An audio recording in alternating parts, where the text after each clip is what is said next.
ሰላም ጤና ይስጥልን ውድና የተከበራችሁ ውድ የቻናሌ ቤተሰቦች ሰላማችሁ በያላችሁበት ይብዛልኝ እያልኩኝ ዛሬ ደግሞ በተለመደው ቪዲዮአችንን መጥተናል ማለት ነው። ውድ ቤተሰቦች ባለፈው ካቋረጥነው ምዕራፍ 7 እና ምዕራፍ 8 ዛሬ ደግሞ ምዕራፍ 9 ይዤላችሁ መጥቻለሁ። የሀረግና የኢዩኤልን ሀረግን እጅግ በጣም በተሰበረ ልብ እንደነበረች የኢዩኤልን ህልፈት እጅግ በጣም እንዳሳዘናት አይተናል ማለት ነው። ዛሬ ደግሞ ተስፋ በቆረጠችበት ህይወት ግን ምን ያህል አስተማሪ እንደሆነ የኢዩኤል ማደራ ለመወጣት ብላ ተፈቀና እያለች ነው ማለት ነው። ውድ ቤተሰቦቼ ሀረግን ራሷን ለማጥፋት እቅድ ስታወጣ በአጋጣሚ ኢዩኤልን የሰጣት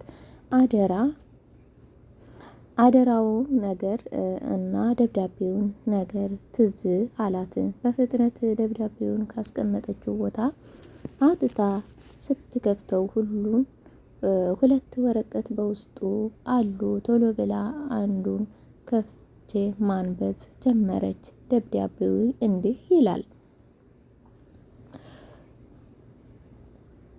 እንዲህ ይላል የደብዳቤው እንዲህ ይላል። በጣም የሚወድህ ምርጥ ጓደኛ እንዴት ነህ? እግዚአብሔር ይመስገን እኔ ደህና ነኝ።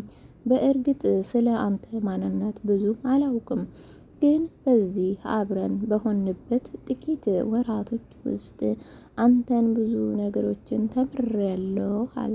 ግን አሁን ማውራት የፈለኩት ስለ መልካምነትህ አይደለም፣ ከአንተ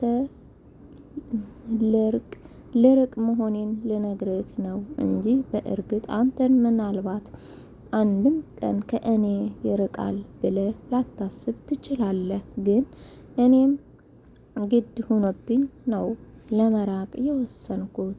ምክንያቱም አንተና በሀረግ ፍቅር መሃል መግባት አልፈልግም። ዝም ብዬ እንዳልቀመጥ ደግሞ አቅም አጣሁ። ሀረግን በጣም ወዳታለሁ። ለሷ ግን ተመስገን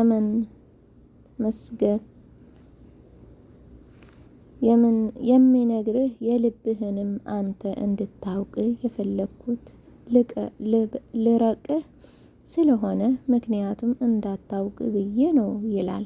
ምን ዶክተሩ ከእኔ ፍቅር ቀልድ መሆን አለበት ብዬ በፍጥነት ሁለተኛውን ወረቀት እስክከፍት እንዲህ ይላል። ሁሌም የሚወድሽ በልቤ ዙፋን ላይ ለዘላለም ትቀመጫለሽ።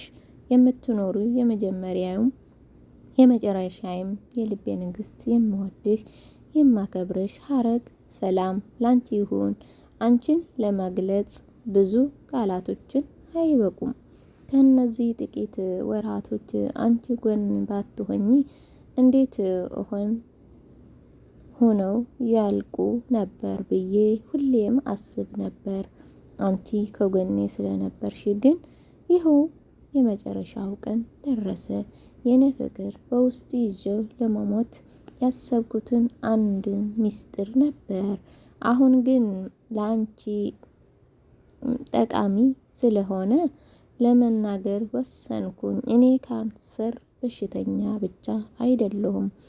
ትዝ ይልሻል? የዚያን ቀን በጣም ስሜት ውስጥ ገባን በኋላ ምክንያት ፈጥሬ ጥዬሽ የሄድኩት ቀን። የዚያን ቀን ጥዬሽ የሄድኩት ስሜት ስለሌለኝ ሳይሆን በደሜ ውስጥ HIV ቫይረስ ስለነበረች ነው። ደሜ ውስጥ እሱን ተሸክሜ እስከ ዛሬ አብረሽ የመኖር ራሱ ወዳድ ነኝ አይደል አላት። የኔ ፍቅር እውነት ነው ያወቅኩት ፍቅር ውስጥ ከገባን በኋላ ነበር። ከዛም ምክንያት በተፈጠረ ከአንቺ ለመራቅ አሰብኩኝ። በዚያ መሃል ግን ዶክተሩ ይህንን ደብዳቤ ሰጠኝ።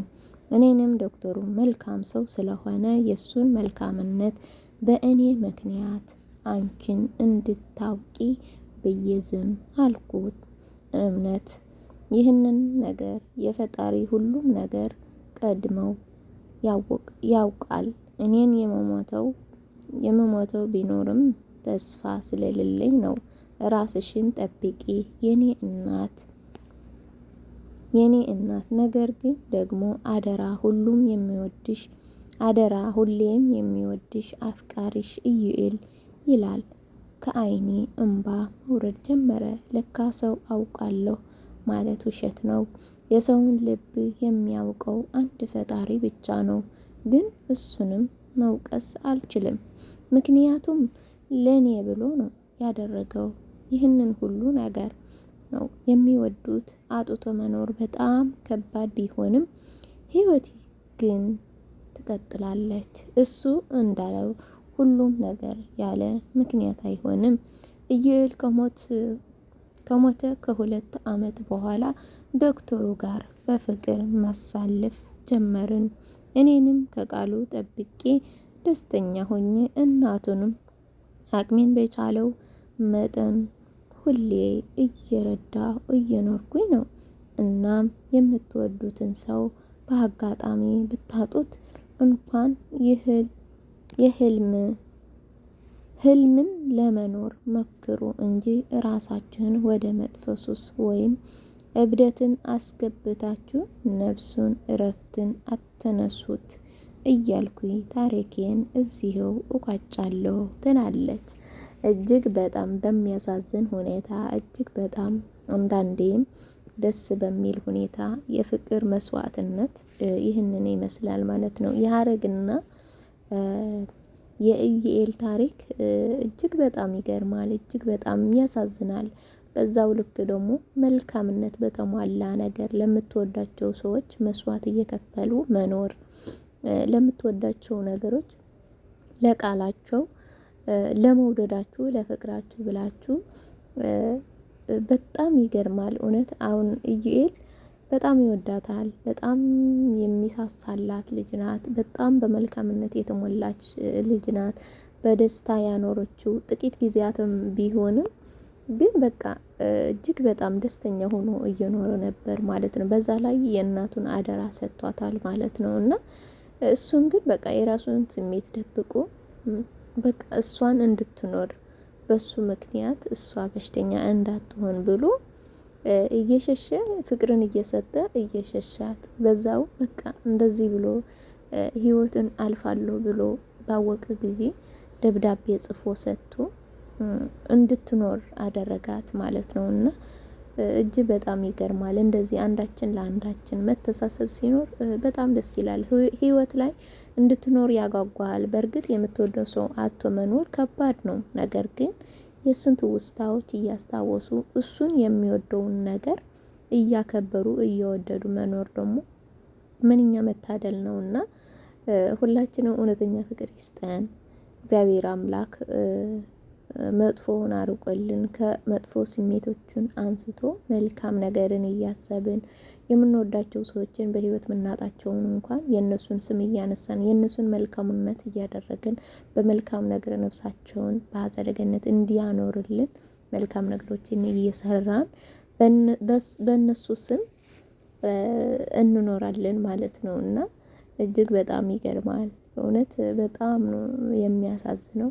እና ውድ ቤተሰቦቼ የሀረግን ታሪክ እንደተማራችሁበት ባለሙሉ ተስፋ ነኝ። እኔ በጣም ነው የገረመኝ መጨረሻው ላይ እውነት ማለት ነው። እና ከመጀመሪያ አንስቶ እስከ መጨረሻው ምዕራፍ ላይ በፈተና የተሞላ ነው። ነገር ግን በዛው በፈተና ጎን ለጎን ደግሞ ፍቅር የበዛበት ነበር፣ መተሳሰብን ያለበት ነበር እና ትማሩበታላችሁ። ለሌሎች እንዲደርስ ሼር በማድረግ ቤተሰብ ሁኑ ማለት ነው። ለቤት አዲስ ከሆናችሁ ግን ላይክ ሰብስክራይቡን እንዳይረሳ። ቤተሰቦቼ ወዳችኋለሁ፣ አመሰግናለሁ። የሀረግን የመጨረሻ እዚህው አብቅተናል ማለት ነው። በሌላ በአዲስ ቪዲዮ እስከምንገናኝ ድረስ ቸር ያቆየን። ሰላም ይሁንልን። ከምንሰማው ከምናየው መጥፎ ነገሮችን እግዚአብሔር አምላክ ይጠብቀን። ሀገራችንን ሰላም ያድርግልን። ራሳቸውን ጠብቁ እህቶቼ፣ ወንድሞቼ በየመከራ በየቦታው ያለ ነው ማለት ነው። እግዚአብሔር ይጠብቀን። እውነት እግዚአብሔር አምላክ ሰላሙና ፍቅሩን ይስጠን። ሀገራችን ፍጹም ሰላም ያድርግልን። እና ወዳችኋለሁ። ላይክ ሰብስክራይብ ማድረግ እንዳይረሳ ቤተሰብ። ቴንኪ ሶ ማች